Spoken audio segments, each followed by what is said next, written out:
الله. ايوه. يا استاذ اسامه. اهلا بيك، ازيك؟ الحمد لله. اتعرف بيكي؟ ومش مهم الاسم. حاضر. طب كام سنه؟ 25. مرتبطه؟ متجوزه. عن حب ولا جواز تقليدي؟ تقليدي. طيب احكي لي، عندك اولاد؟ لا. طب ايه الحكايه، احكي لي.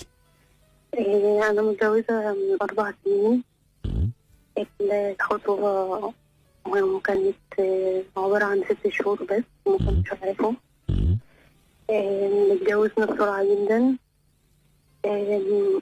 بدات المشاكل تكتر ما بيني وما بينه مم.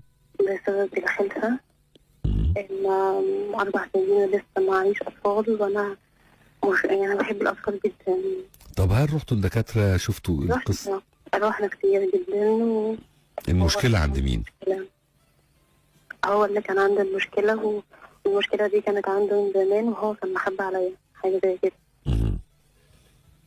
عرفتها بقى بعد كده، بعد سنة من جوازي عرفت المشكلة دي. والمشاكل دي انت اللي بتعمليها ولا هو اللي بيعملها؟ هي بص حضرتك، هو أنا يعني هو أهملني، مم. في إهمال منه جامد جدا، مم.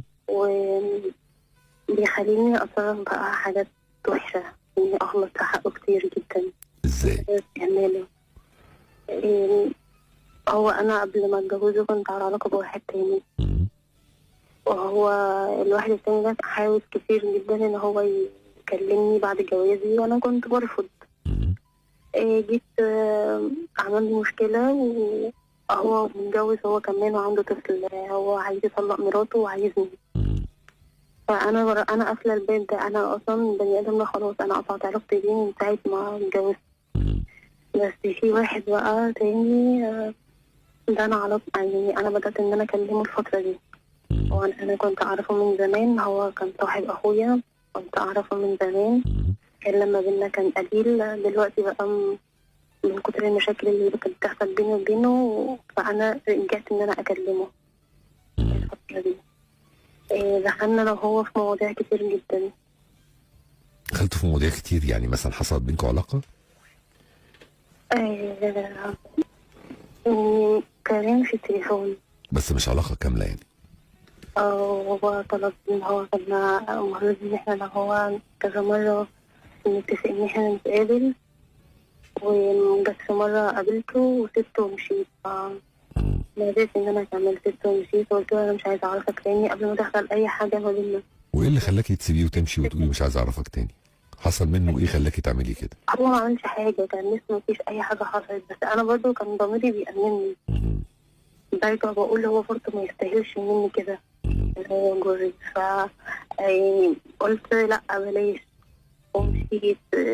رجعت تاني كلمته، وهو كلمني عادي مفيش مشكلة، ورجعنا تاني نتفق ان احنا نتقابل. مم. بس ما قابلتهوش، بس انا خايفة، انا خايفة جدا ومحتارة ومش عارفة اعمل ايه. انا في حياتي مش مرتاحة، ومش عارفة اطلب الطلاق من جوزي. يعني انا بفكر ان انا اطلب الطلاق منه، مم. بس هو ملهوش حد، مم. هو ملوش غير مع أهله موجودين، بس هو ملوش حد في الدنيا دي فرقنا.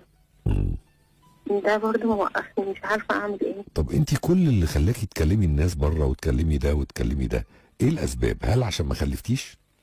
هل حاسه ان جوزك مثلا قليل قوي في نظرك علشان ما بيخلفش؟ لا. ده اللي خلاكي تفكري في غيره؟ ولا انت يعني انا عايز اعرف ايه الداعي اللي خلاكي تفكري في غيره؟ أو إهماله ليا، مش مهتم بيا. مم.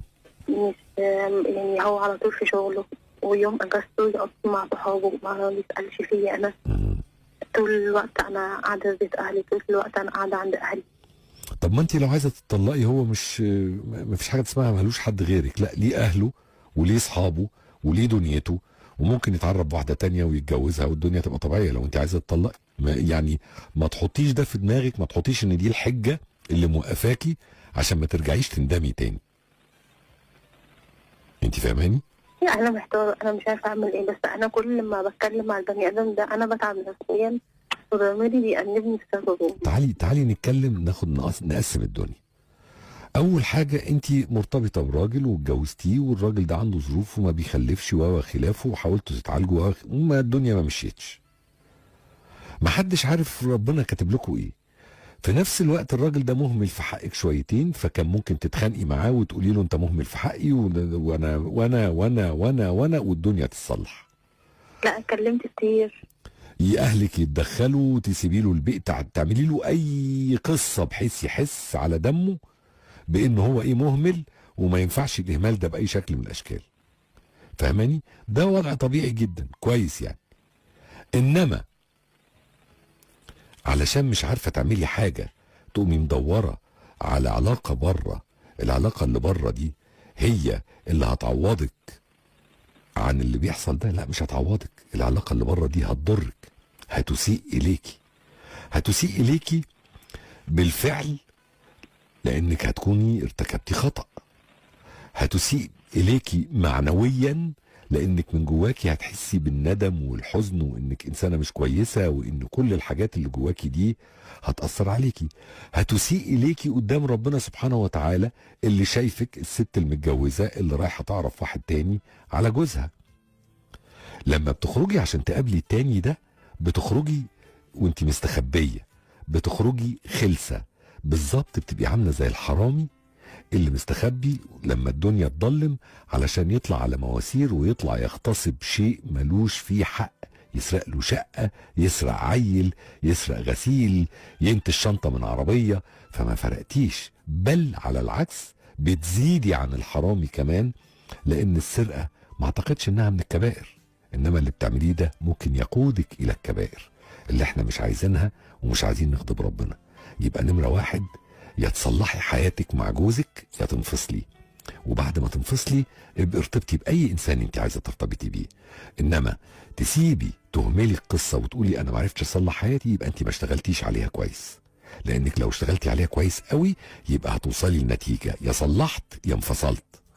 انما نحل بحبايه مسكن فيها غضب لربنا سبحانه وتعالى علينا، وخطأ ممكن يسيء إلى سمعتك واسمك ونفسيتك ولجوزك ولكل حاجة. تخلي بقى جوزك لو عارف انك بتقابلي الراجل ده ولا بتكلميه ولا بتخرجي معاه، مش بس هتطلقي وانت رافعه راسك. يعني لو الاول جوزك مهمل في حقك وما بيخلفش وانت عايزه خلاص تطلقي، محدش يقدر يلومك. انما كده لما يطلقك هو، هتمشي مدلدله دماغك في الدنيا كلها طول العمر. جوزها طلقها عشان اكتشف انها بتخونه. ايهما افضل؟ نصلح ولو معرفناش ننفصل، ولا نخون وننفصل بفضيحة؟ القرار قرارك.